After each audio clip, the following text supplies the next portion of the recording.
Welcome to நம்பினால் நம்புங்கள். நான் உங்க சஹா. பழனி பக்கத்துல உள்ள கணக்கன்பட்டி அப்படிங்கிற ஊர்ல வாழ்ந்துகிட்டு இருந்த மூட்டை சித்தரை பத்தி ஆன்மீகத்துல ஈடுபாடு உள்ள அத்தனை பேத்துக்கும் கண்டிப்பா தெரிஞ்சிருக்கும். அவரை பார்க்க போற பக்தர்களை கண்டபடி திட்டி கண்ணா பின்னான்னு அடிக்கிறது அவரோட பாணி. அப்படி அடிச்சா மக்களோட கஷ்டங்கள் எல்லாம் தீரும் அப்படிங்கறது நம்பிக்கை. இப்ப சமீபத்துல மூட்டை சித்தர் சமாதி ஆயிட்டாரு. அவர் இறந்த பிறகு தன்னோட ஆன்மா கும்பகோணத்துல உள்ள ஒருத்தரோட உடலுக்குள்ள போகும்னு அவரோட பக்தர்கள் சில பேரோட கனவுகள்ல தொடர்ந்து சொல்லி வந்திருக்காரு மூட்டை சித்தர். அவர் சொன்ன மாதிரியே இப்ப கும்பகோணத்துல உள்ள ஒருத்தர் தான் அடுத்த மூட்டை சித்தர்னு சொல்லி அவர் செய்யற அத்தனை நடவடிக்கைகளையும் அப்படியே செஞ்சுக்கிட்டு இருக்காரு. நான் மறுபடியும் இந்த உலகுக்கு என்னுடைய ஆட்சியை துவக்குவதற்காக வந்துட்டேன். நான் இப்பொழுது கும்பகோணத்துல இருக்கேன். பாபாவோட அற்புதங்கள் நிறைய பண்ணியிருக்கிறாங்க. அவங்களோட செய்கை அனைத்தும் பாபாவோட சத்சரிதம் படித்தோம்னா என்ன இருக்குதோ அதே மாதிரி. கோவா போயிருக்கியா? இல்லைங்க. எதிரி ஓடியா? இந்த பாவி ஓடிங்களா? உண்மைதான். அதான் பசிதான் பாசம். நான் விட்டாயிட்டேன். நான் உங்க அருள். வித்தியாசமான சம்பவங்களையும் அற்புதங்களை நிகழ்த்தும் சித்தர்களையும் தேடி ஊர் ஊரா சுத்திட்டு இருக்கேன். இந்த பயணத்துல இருக்கிறப்பதான் ஆன்மீக ஆராய்ச்சியாளர் செல்வகுமார் கிட்ட இருந்து எனக்கு ஒரு முக்கியமான தகவல் வந்துச்சு. அது என்னன்னா, தன்னோட கனவுல மறு அவதாரம் எடுக்க போறதா ஒரு சித்தர் வந்து சொன்னதாகவும் அதே மாதிரி இப்ப கும்பகோணத்தில் நடந்திருக்கிறதாகவும் தகவல் சொன்னாரு. அவரை தான் நான் இப்ப பார்க்க போறேன், நீங்களும் வாங்கன்னு என்னை கூப்பிட்டு இருந்தாரு. சித்தர், மறுபிறவி, இது எல்லாமே நம்மளால புரிஞ்சிக்கவே முடியாத விஷயங்கள். அதனாலதானோ என்னவோ இப்படிப்பட்ட சப்ஜெக்ட் மேல அளவு கடந்த ஆர்வம் வந்துடுது. இதோ உடனே டீமோட கும்பகோணத்துக்கு புறப்பட்டு போய்கிட்டே இருக்கேன். நாம அங்க போறதுக்குள்ள அந்த சித்தரை பத்தி உங்களுக்கு சொல்லிடுறேன். பழனிக்கு பக்கத்துல கணக்கம்பட்டிங்கிற ஊர்ல வாழ்ந்துகிட்டு இருந்தவர் தான் அந்த சித்தர். அவரோட பேரு பழனிச்சாமி. ஆனா எப்பவும் ஒரு அழுக்கு மூட்டையோட சுத்திட்டு இருந்ததால அவரை மூட்டை சித்தர்னு பக்தர்கள் சொல்லி வணங்கிட்டு வந்தாங்க. எந்த பிரச்சனையோட மூட்டை சித்தர்கிட்ட போனாலும் அதை தீர்த்து வைப்பாருங்கிறது தான் அவரோட பக்தர்களின் நம்பிக்கை. சில மாசங்களுக்கு முன்னாலதான் மூட்டை சித்தர் சமாதி ஆனாரு. இப்ப அவரு தான் கும்பகோணத்துல இருக்கிற ஆறுமுக சாமியார் உடம்புல இறங்கி மறு அவதாரம் எடுத்திருக்கிறதா அவரோட பக்தர்கள் பரபரப்பா பேசிட்டு இருக்காங்க. பிரபலமான நவக்கிரக கோயில்கள் பெரும்பாலும் கும்பகோணத்தை சுத்திலும் தான் அமைஞ்சிருக்கு. அப்படிப்பட்ட ஒரு ஆன்மீக பூமியில தான் இப்ப நாம இருக்கோம். இங்கதான் ஒரு பக்தரோட வீட்டுல மூட்டை சித்தரின் மறு அவதாரமான ஆறுமுகசாமி இருக்கிறதா எனக்கு தகவல் சொல்லியிருந்தாங்க. ஒரு வழியா வீட்டை கண்டுபிடிச்சிட்டேன். கிட்ட நெருங்க நெருங்க எனக்குள்ள எக்ஸைட்மெண்ட் அதிகமாகிட்டே இருக்கு. வீட்டுக்குள்ள மூங்கில் கூடையில ஆடிக்கிட்டு இருக்கிற இவர் தான் நாம தேடி வந்த ஆறுமுகசாமி. நீங்க யாருங்க ஐயா? நீ ஒன்ன பெத்த மாமன் ஆறுமுகம். ஆறுமுகம் ஒன்று இங்க SMK சௌகரியப்படுத்திட்டார். குற்றம் புரிந்தவரியா? I don't know. My name is Osimonior, King of King. Shall I compare with the summer's day? இல்லை 11ஆம் கிளாஸ் படிக்கல 12ஆம் கிளாஸ் SSLCயில் படித்தேன். How many coins you go? You got the right to be put and followed by either black and white. ஒன்றும் புரியலைங்க. ஏன் புரியல? மொழி பிரச்சனை. அதான் திரவியம். கணக்கம்பட்டி மூட்டை சித்தர் மாதிரியே இவரும் பச்சை கலர்ல தான் ட்ரெஸ் போட்டுட்டு இருந்தாரு. நிறைய பேர் வந்து இவர்கிட்ட ஆசீர்வாதம் வாங்கிட்டு இருந்தாங்க. நாங்க போயிருந்தப்போ அவரோட பக்தர்கள் பயபக்தியோட சாமிக்கு பாத பூஜை செஞ்சிட்டு இருந்தாங்க. ஆறுமுகசாமியோ இதையெல்லாம் கண்டு கொள்ளாம கண்களை மூடி எதையோ முணுமுணுத்தபடி இருந்தாரு. கணக்கம்பட்டி சித்தரோட நெருக்கமான சீடர்கள் எல்லாம் ஒவ்வொருத்தரா இப்போ இவரை தேடி வந்தபடியே இருந்தாங்க. நமக்கு முதலா ஆறுமுகசாமி பத்தி தகவல் சொன்ன செந்தில்குமாரும் இங்க சாமியை பார்க்க வந்திருந்தாரு. மூட்டை சித்தர் மறு அவதாரம் எடுத்து வருவார்னு செல்வகுமாருக்கு வந்த கனவு பத்தி அவரோட பேச தொடங்கணும். சர்க்குரு மூட்டை சாமிகள் சமாதி நிலை, அதாவது ஜீவ முக்தி நிலை அடைகின்ற அந்த காலகட்டத்தில், அந்த ஜீவ முக்தி நிலை அடைகிறதுக்கு 2 நாட்களுக்கு முன்பு நான் என்னுடைய உடம்பை விட்டு, அதாவது என்னுடைய சட்டையை கலட்டி போட்டுட்டு வேறொரு சட்டை நான் போட்டுக்க போறேன் அப்படின்றத எனக்கு கனவுல வந்து சொன்னார். அப்ப இவர் ஜீவ முக்தி நிலை அடைய போறார் அப்படின்றது எனக்கு உணர்த்தப்பட்டது.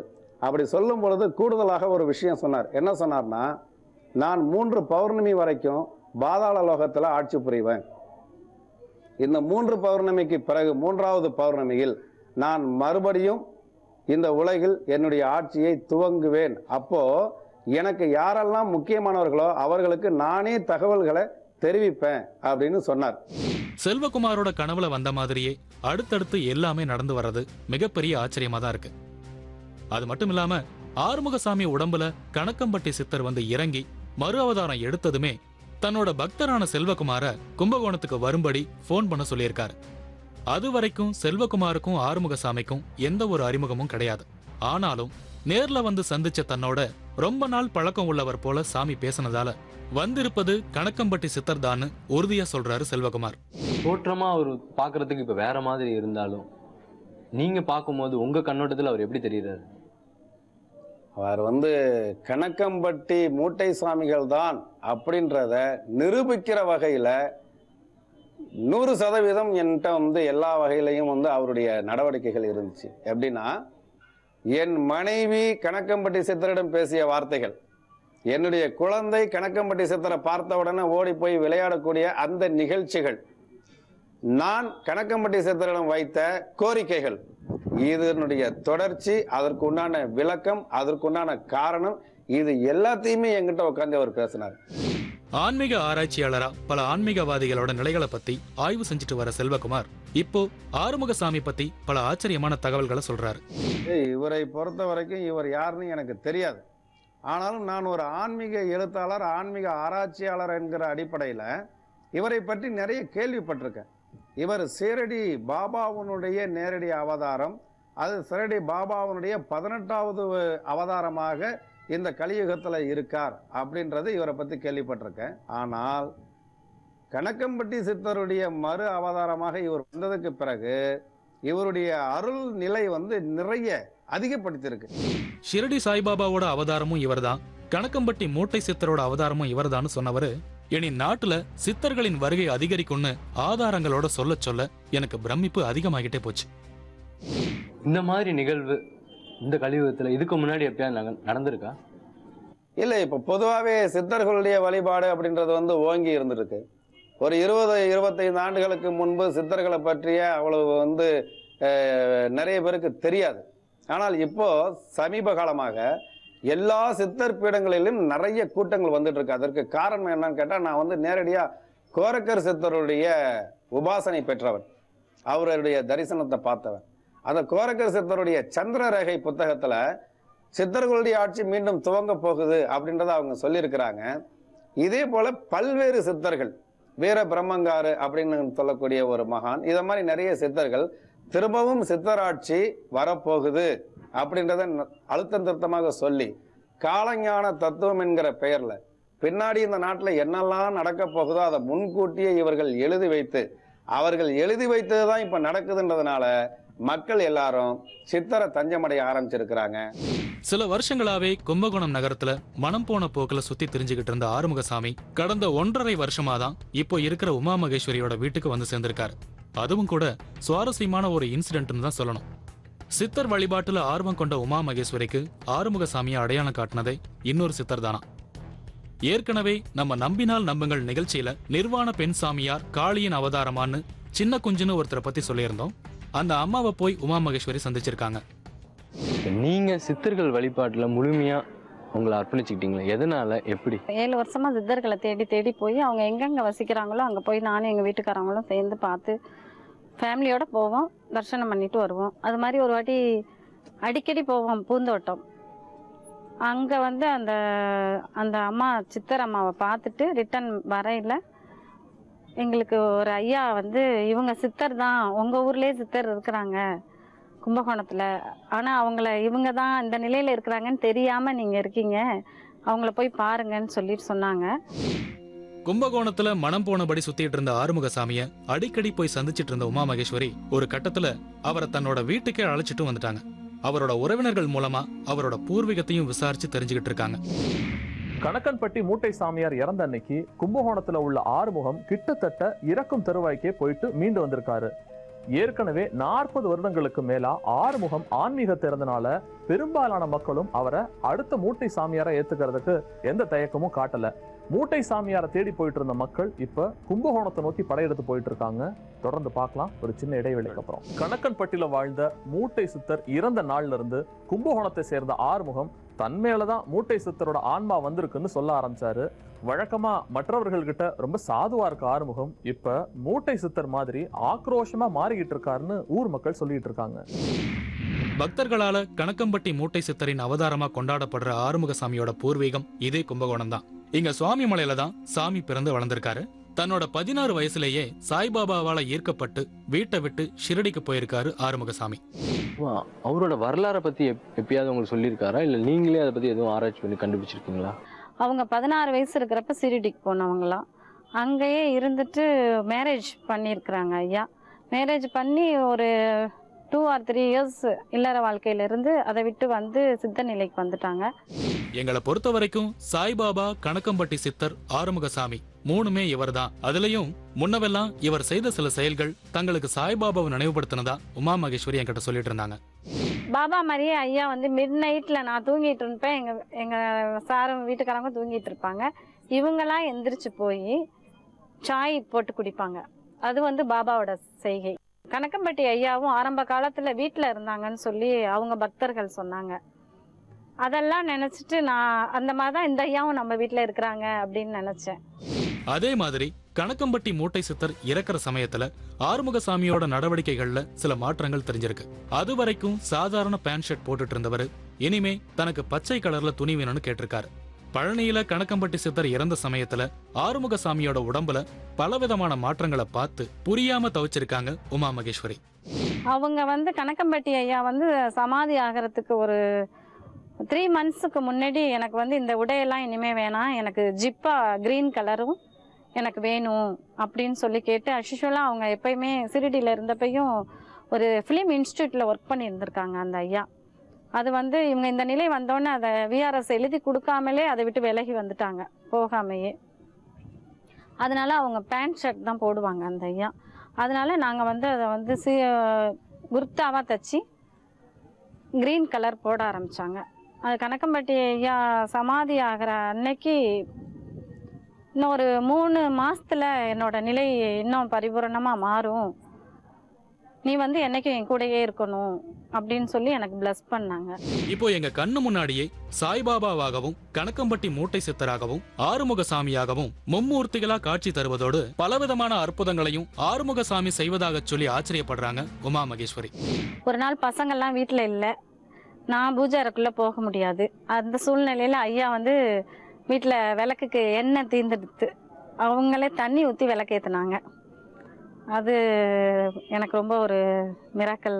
தண்ணி ஊற்றி தண்ணியில் விளக்கு. ஆமா. கண்ணாட பார்த்தீங்க. ஆமாம். எப்படி இருந்துச்சு அந்த நிமிஷம் உங்களுக்கு? அவர் அதை எப்படி செஞ்சார்? ரொம்ப சாதாரணமாக செஞ்சார், கேஷுவலாக செஞ்சாங்க. என்னால் தண்ணியில் கூட விளக்கேற்ற முடியும்டி அப்படின்னு சொல்லிட்டு செஞ்சாங்க. சாய்பாபா, கணக்கம்பட்டி மூட்டை சித்தர், ஆறுமுகசாமி என மும்மூர்த்திகளின் அவதார புருஷராக பக்தர்களால் வழங்கப்படும் இவருக்கு 14 மொழிகள் தெரியுமா? அதை பத்தியெல்லாம் சாமி கிட்ட நேரடியா கேட்டப்போ இவர் என்ன சொல்றாருன்னு நீங்களே பாருங்க. உங்களுக்கு எப்படிங்க எல்லா லாங்குவேஜும் தெரியுது? ஐயோ, ஒரு லாங்குவேஜ் போய் சொல்லுவேன் நல்லா. ஆனால் இங்கே இருக்கிறதா அங்கே போய் சொல்லுவேன்.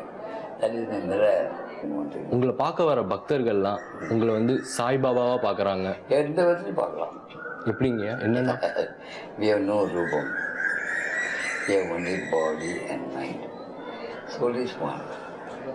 ஐயா, இப்போ உங்களுக்குள்ள கனகப்பட்டி சித்தர் ஐயா வந்து ஐயோ, அதான் he was yes, and he has concluded a placed me in a particular stage. அவர் உங்களுக்குள்ள இருக்காருங்களா ஐயா? அது வந்து I cannot vividly say. I appreciate him because in education you need a teacher. பல வருஷமா கணக்கம்பட்டி மூட்டை சித்தரோட பழகிட்டு வந்த அவரோட நெருக்கமான சீடர்கள் பலரும் ஆறுமுகசாமியோட நடவடிக்கைகள் அப்படியே அவர மாதிரியே இருக்கிறதா சொல்றாங்க.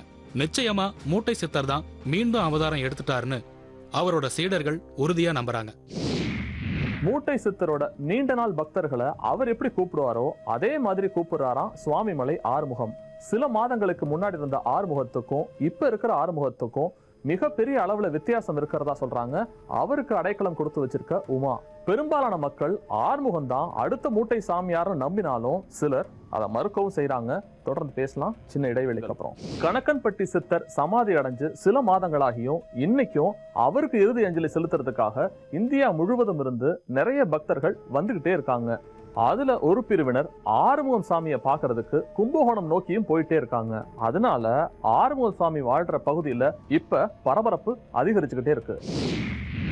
பலவிதமான பிரச்சனைகளோட வர்றவங்க ஆறுமுகசாமி ஐயா கிட்ட ஆசி வாங்கினாலே அவங்களோட பிரச்சனை தீந்துடுமா.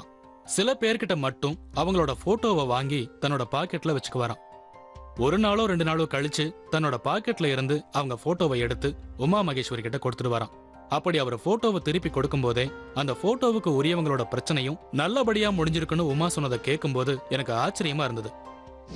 யாருக்காவது உடம்பு முடியாதவங்க வந்தாங்கன்னா இவங்க ஓரளவு கியூர் பண்ணிடுறாங்க மேக்சிமம். அதையும் மீறி ஒரு சிலர் ரொம்ப நாள் கழிச்சு வந்து இருக்கிறாங்கல்ல, முத்தி போன ஸ்டேஜில், அந்த மாதிரி முடியாதவங்க கர்மா ஓவரா சேர்ந்து பல வியாதிகளோட வரவங்கள சடன்லி அவங்களால ஸ்டாப் பண்ண மாட்டேங்கிறாங்க. அவங்களோட ஃபோட்டோவை கேட்டு வாங்கி வச்சுக்கிறாங்க. இவங்க பாக்கெட்டில் அந்த ஃபோட்டோ இருக்கிற வரைக்கும், அந்த சிக் பேஷண்ட்டோட ஃபோட்டோ ஐயா வெளியில் எடுக்கிற வரைக்கும் அவங்களுக்கு குணமாகாமல் இருக்குது. அது தூக்கி அந்தண்ட வைமான்னு என்னை கூப்பிட்டு கொடுத்துட்டாங்கன்னா அவங்களுக்கு ப்ராப்ளம் சால்வ்டுன்னு அவங்க மறுநாளே வந்துடுறாங்க. இப்போ நாம சந்திச்ச சமயத்திலையும் சரி, அதுக்கு முன்னாலையும் சரி, ரொம்ப சாந்தமான இயல்போட தான் ஆறுமுகசாமி இருக்காரு. ஆனா எப்பவாவது தன்னை சந்திக்க வர்றவங்கள கோபத்தோட திட்டி தீத்தாருன்னா நம்மோட பிரச்சனையை எதையோ விரட்டுறதா அர்த்தமா. அப்படித்தான் ஒரு முறை உமா மகேஸ்வரிக்கும் காது கூசும் அளவுக்கு திட்டு விழுந்துதான். இப்படி திட்டுவதுதான் கணக்கம்பட்டி சித்தரோட ஸ்டைல். கணக்கம்பட்டி மூட்டை சித்தரின் பக்தை, அதுவும் முன் ஜென்மத்தில் தான் அவரோட மனைவின்னு சொல்ற அளவுக்கு தீவிரமானவங்க மகாலட்சுமி. இவங்களோட கணவர் உயிருக்கு ஆபத்தான நிலையில இருந்தப்போ தன்னோட சக்தி மூலமா மூட்டை சித்தர் தான் அவர் மீட்டு கொடுத்தாராம். அந்த அளவுக்கு மூட்டை சித்தரோட தீவிர விசுவாசியான மகாலட்சுமி இப்போ ஆறுமுகசாமி தான் கணக்கம்பட்டி சித்தர்னு உறுதியா நம்புறதா சொல்றாங்க. இவரை பாக்குறதுக்கும் அவரை பார்க்கறதுக்கும் எந்த அளவுக்கு வித்தியாசமே காட்சி முகத்துல கொடுக்கறாரு. பாபாங்கிறது நான் கேட்டேன், ஐயா நீங்க பாபாங்கிறீங்க, கணக்கம்பட்டியாருங்கிறீங்க, ஆறுமுகம், நான் 3 ஒண்ணுதாங்கிறாரு. ஆனா எனக்கு வந்து எங்க ஐயா முகத்தை காட்டுன்னா அந்த முகத்துல வந்து அவங்க காட்சி, அவங்க முகம் தெரியுது. அப்ப நாங்க வந்து பரிபூர்ணமா எங்க ஐயா நான் வெளியே வந்துட்டேன் போது நாங்க எங்களுக்கு ஐயா கிடைச்ச ரொம்ப சந்தோஷம். எப்பவும் நமக்கெல்லாம் புரியாத ஒரு பரிபாஷைய ஓயாம பேசிக்கிட்டே இருக்காரு ஆறுமுகசாமி. இதுல பிலிம் இன்ஸ்டிடியூட்ல வேலை பார்த்தவருங்கிறதாலே என்னவோ எப்பவும் ஏதோ ஒரு சினிமா பாட்டு, அதுவும் சிச்சுவேஷனுக்கு பொருத்தமான பாட்டுன்னு சாமி தூள் கிளப்புறாரு. ஒரு குழந்தைய பராமரிக்கிற மாதிரி ஆறுமுகசாமி ஐயாவை சுத்தி சுத்தி வந்து கவனிச்சுக்கிட்டே இருக்காங்க உமா மகேஸ்வரி. அவரும் அவங்க நினைக்கிற மாதிரியே ஒரு குழந்தையாவே மாறிடுவதாகவே எனக்கும் சொல்ல தோணுச்சு. ஏன்னா இங்க பாருங்க, அவர் நம்ம கிட்ட எதையோ சொல்லிட்டு இருக்கும் போதே உமா மகேஸ்வரி வந்து அவருக்கு வேக வேகமா ஜிப்பாவை மாட்டி விட முயற்சி பண்ணாங்க. ஆனா அது சரியா மாட்ட முடியாம சிக்கிட்டு நிக்க திணறி போனாங்க. கடைசியா போனா போகுதுங்கிற மாதிரி சாமியே அந்த ஜிப்பாவை வாங்கி போட்டுக்கிட்டாரு. அதே மாதிரிதான் அவருக்கு பிடிச்சமான பால்கோவாவை அங்கிருந்த எல்லாருக்கும் கொடுத்துட்டு கடைசி ஒரு துண்டை எடுத்து அவர் வாயில போட்டுக்கிட்ட அந்த பாவனை, இது எல்லாமே அவரை பாக்குற யாரையுமே ரசிக்க வச்சிரும். அப்படித்தான் எங்களுக்கும். அவரோட இருந்த வரைக்கும் நாங்க ஒரு குதூகலமான மனநிலையிலேயே இருந்தோன்னு தான் சொல்லணும். ஆறுமுகசாமி ஐயாவை பொறுத்த வரைக்கும் நாம் எல்லாம் புரிஞ்சுக்க முடியாத ஏதோ ஒரு பரவச நிலையில தான் இருக்காரு. எந்நேரமும் ஓயாம அவர் பேசிக்கிட்டே இருந்தாலும் அவர் எதிரில் இருக்கும்போது நாம அமைதியாகிடுறோம். இது கூட ஒரு வகை தியானம்னு தான் எனக்கு தோணுது. அவரோட பேசிட்டு இருக்கும்போது புரியாத பல விஷயங்கள் அவர் பேசின வீடியோவை திரும்ப திரும்ப போட்டு கேட்டப்பதான் மிகப்பெரிய விஷயங்களை அவர் என்கிட்ட சொல்லி இருக்காருன்னு புரிஞ்சுது. நான் ஐயா உங்களை பத்தி தெரிஞ்சுக்கலாமான்னு கேட்டதும் அவரு, நீங்க என்ன பத்தி தெரிஞ்சுக்காதீங்க, about to be turn, about to be அனலைஸ்னு சொன்னது, நான் ஒரு பாலம், இங்க இருக்கிறத அங்கேயும் அங்க இருக்கிறத இங்கேயும் கொண்டு போய் போடுவேன்னு அவர் சொல்றது. உங்களை பத்தி தெரிஞ்சுக்கலாமாங்கய்யா? என்னை பத்தி தெரிஞ்சுக்காதீங்க சார்.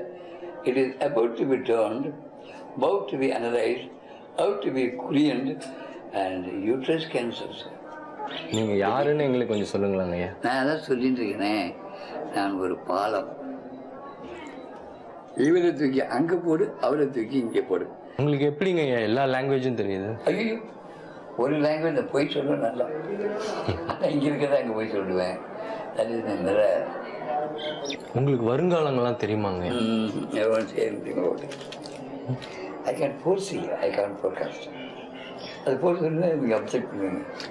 எதிர்காலத்தை பத்தி சொல்வீங்களான்னு நான் கேட்டதுக்கு அவரு, நான் எதிர்காலத்தை பத்தி சொல்றதில்ல, நான் ஒரு தீர்க்கதரிசி, ஆனா நான் தீர்க்கதரிசின்னா அதை நீங்க எதிர்ப்பீங்கன்னு சொன்னது. இப்படி அவர் பேசின வார்த்தைகளையே திரும்ப திரும்ப கேட்டு அதற்கான அர்த்தங்கள் இப்போதான் கொஞ்சம் கொஞ்சமா புரிய தொடங்கியிருக்கு. அவர் மீதான பிரமிப்பும் இப்போ எனக்கு அதிகமாக தொடங்கியிருக்கு. ஆறுமுகசாமி ஐயா கிட்ட இருந்து விடைபெற்று அங்கிருந்து நாங்க கிளம்பிட்டோம். நாம் இன்னைக்கு பார்த்த கும்பகோணம் ஆறுமுகசாமிகள் மாதிரியே வேறு சில ஊர்கள்லயும் வேறு சில நபர்கள் தான் அடுத்த அழுக்குமூட்டை சாமின்னு சொல்ல ஆரம்பிச்சிட்டாங்க. ஆனா அவங்க எல்லாத்தையும் விட மக்கள் கவனத்தை அதிகமா ஈர்த்தது ஆறுமுகசாமிகள் தான். வேறு ஒரு எபிசோட்ல அழுக்குமூட்டை சாமி இறந்த பிறகு நடந்த சில அதிசயங்கள் பார்க்கலாம். மீண்டும் நாளை நம்பினால் நம்புங்கள் நிகழ்ச்சியில சந்திக்கிறேன். அதுவரை நன்றி கூறுவது சஹா.